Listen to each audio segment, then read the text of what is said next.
লোকের 3 ছেলে, বড় 2টা ভালো, এবারে সবাই মিলে মসজিদ কমিটির সভাপতি বানাইছে।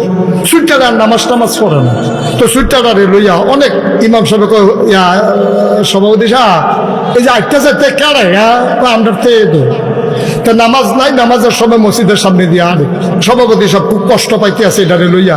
তো আল্লাহর কাছে কান্তাছে, আল্লাহ 3টা ফলা দিলা, একটার লেগে আমি বেজ্জুতি হইতে আছি, তারে কুদের মর্সা দিয়া ঘুরাই দিলে দোকান বার্তা করতেছে কে তে রাস্তায় রাস্তায় না একটা মসজিদের বিক্ষা লাইলো, আর ইমাম সাহেব করে আমার জিগায় না কুদের লাইন করে দাও না আল্লাহ। এখানটা গাড়ি করে প্রত্যেক দিন ডাহারাই করে, তার যেই ঘরতে ঘুমায় এটা আবার টিনের বেড়া। তো এবার আওয়ানের সময় ফজরের টাইমে টিনের বেড়ার টাইমে টান দিয়া গড়গড়ি আওয়াজ করে আরে ফুট নামাজ পড়তে হয়।